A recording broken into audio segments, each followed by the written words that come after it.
Students, आज हम active passive series की दूसरी वीडियो लेके आए हैं। पहली वीडियो में हमने सीखा था प्रेजेंट इंडेफिनिट टेंस के एक्टिव पैसिव। आज हम पढ़ने वाले हैं प्रेजेंट कंटिन्यूअस टेंस के एक्टिव और पैसिव। ये हमारी दूसरी वीडियो है। सबसे पहले मैं एक बार ब्रीफ में आपको प्रेजेंट कंटिन्यूअस टेंस का रिवीजन करा दे रहा हूँ, बहुत शॉर्ट में। प्रेजेंट कंटिन्यूअस टेंस की पहचान क्या होती है? उसकी पहचान होती है जिन वाक्यों के अंत में रहा है, रही है,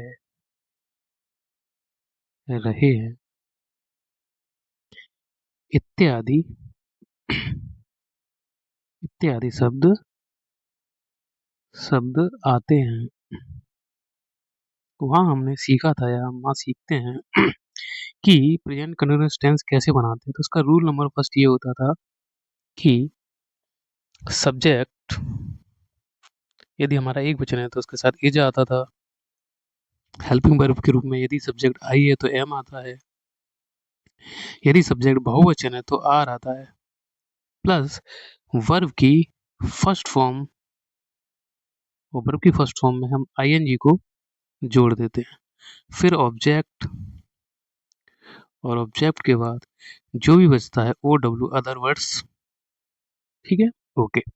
एक सिंपल सा एग्जांपल हम लेते हैं, उसके बाद में हम पैसिव वॉइस शुरू करें। जैसे हमने कहा राम स्कूल जा रहा है, तो ये कैसे बनेगा?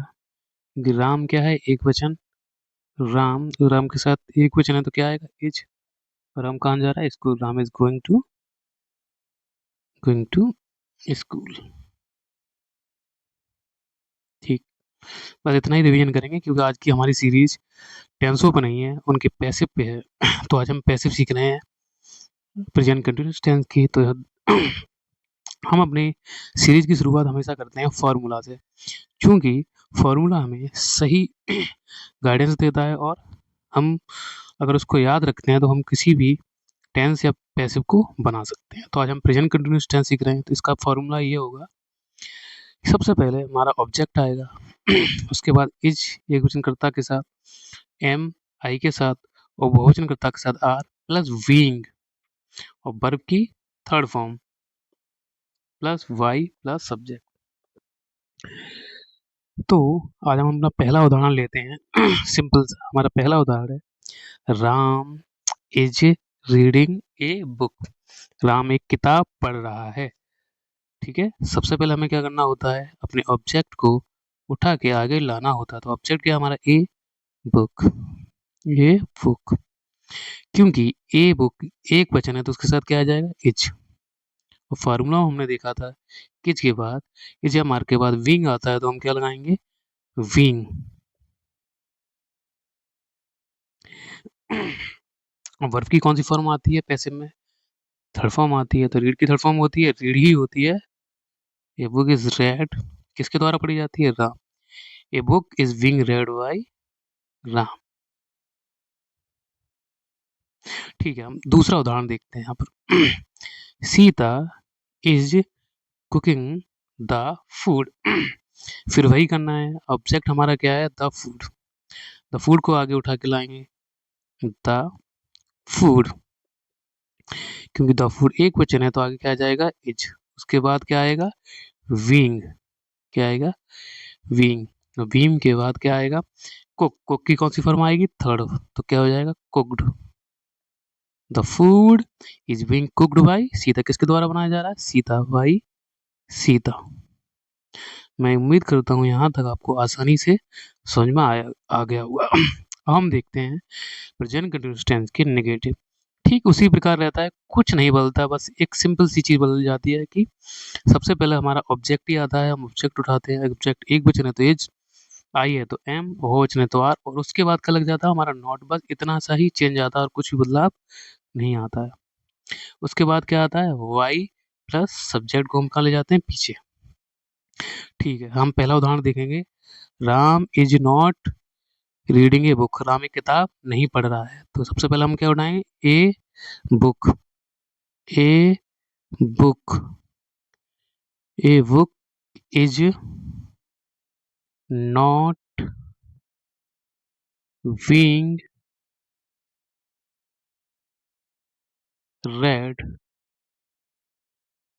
by राम। समझ में आ गया? सबसे पहले हमने क्या किया, हमने ऑब्जेक्ट को उठाया, क्योंकि ऑब्जेक्ट हमारा एक वचन था, उसके साथ हमने इज लगाया, उसके बाद क्या आया हमारा नॉट, उसके बाद बीइंग और क्रिया की third form plus Y plus Ram. बहुत ही सिंपल है। आपके एग्जाम में ये 2 मार्क्स क्या आएंगे? हालांकि ये 2 मार्क्स आपको लग रहा होगा कि बहुत, अरे 2 मार्क्स क्या होते हैं, लेकिन इनकी बहुत वैल्यू होती है।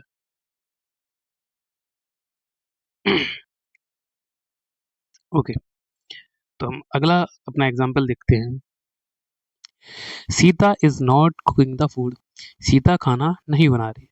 तो हमारा ऑब्जेक्ट क्या है, द फूड। द फूड को हम उठा के आगे लाएंगे, द फूड। द फूड, उसके बाद क्या आएगा, क्योंकि द फूड एक वचन है ये ऑब्जेक्ट हमारा, तो उसके साथ क्या आएगा इज, और इसके बाद क्या आएगा नॉट, और नॉट के बाद क्या आएगा being. The food is not being cooked. Cook की third form cooked. Cooked by Sita. ठीक है, यहाँ मैं लिख इसलिए रहा हूँ, हालांकि लिखा इधर भी है, लेकिन यहाँ लिख इसलिए रहा हूँ कि वो लिखने से ज़्यादा जल्दी समझ में आता है। इंटरोगेटिव पिछली वीडियो में भी हमने सीखा था कि इंटरोगेटिव को हम 2 टाइप से पढ़ते हैं, टाइप 1 और टाइप 2।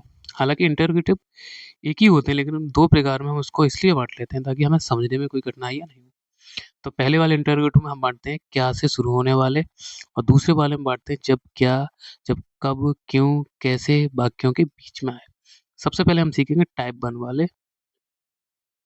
टाइप 1 में क्या से शुरू होने वाले, क्या से शुरू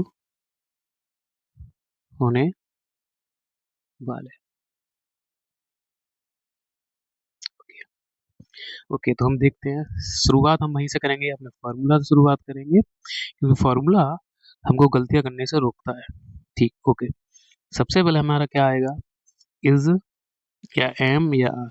यदि ऑब्जेक्ट हमारा एक वचन है तो इज आ जाएगा, यदि ऑब्जेक्ट हमारा आई है तो एम आ जाएगा, और यदि ऑब्जेक्ट हमारा बहुवचन है तो आर आ जाएगा। उसके बाद ऑब्जेक्ट, और ऑब्जेक्ट के बाद अगर नॉट है तो ऑब्जेक्ट के बाद क्या आ जाएगा नॉट।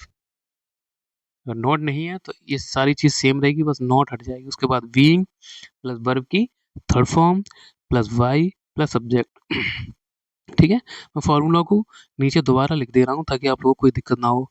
यदि ऑब्जेक्ट हमारा एक वचन है तो इज आएगा, यदि ऑब्जेक्ट आई है तो एम आएगा, यदि ऑब्जेक्ट बहुवचन है तो आर आएगा। उसके बाद ऑब्जेक्ट आएगा, अगर अगर नेगेटिव है, नॉट भी है, नकारात्मक है, तो ऑब्जेक्ट के बाद नॉट आ जाएगा, प्लस बीइंग प्लस वर्ब की कौन सी फॉर्म आएगी थर्ड फॉर्म। ये बात एकदम आपको याद रखनी है कि सभी पैसे में वर्ब की थर्ड फॉर्म आती है, इसमें कोई कंफ्यूजन नहीं होना है। सॉरी, डी बन गया वर्ब, वी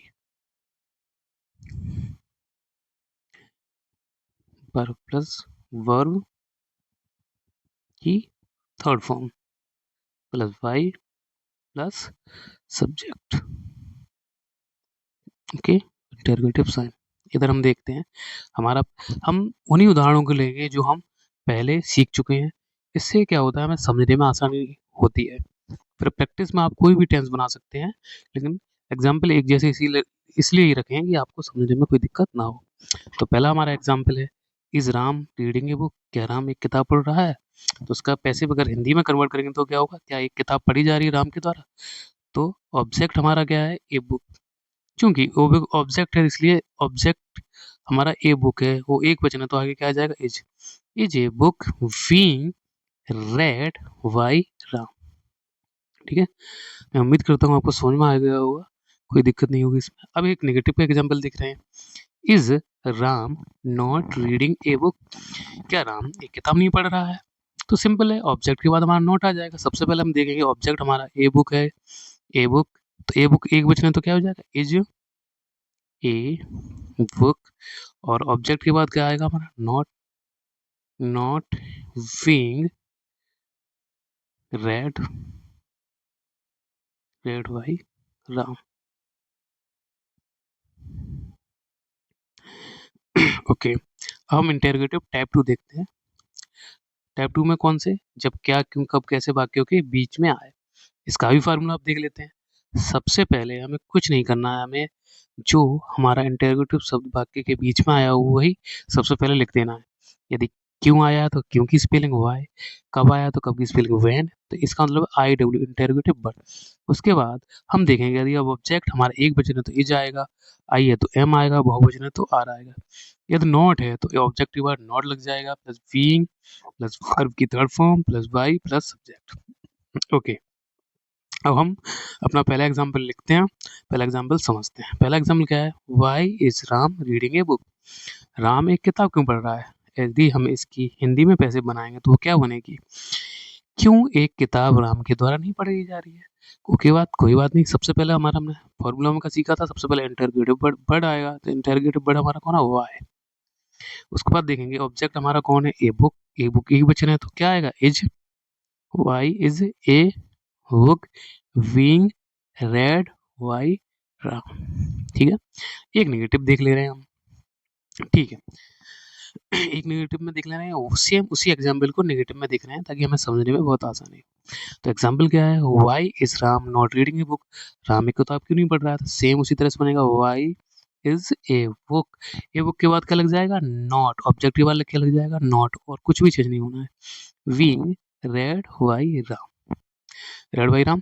ठीक है, अब आगे हम इन फॉर्मूलों को आप लोग अपनी नोटबुक में लिख लेना ताकि आपको कोई दिक्कत नहीं हो। सेम उसी प्रकार से लिखा हुआ है, इसमें कोई चिंता वाली बात नहीं है। ठीक है, तो आई होप, मैं उम्मीद करता हूँ आज आप प्रेजेंट कंटिन्यूस टेंस के पैसिव समझ चुके होंगे। यदि मैं जो पढ़ा रहा हूँ अगर आपको समझ में आ रहा है तो please comment, like and subscribe. और कोई प्रॉब्लम समझने में आ रही है तो वो भी आप लिख दें, क्योंकि तब पढ़ाना जब कोई स्टूडेंट सामने नहीं होता है तो कठिन होता है, जब स्टूडेंट सामने होते हैं तो बहुत चीज़ें पढ़ाने आसान होती हैं।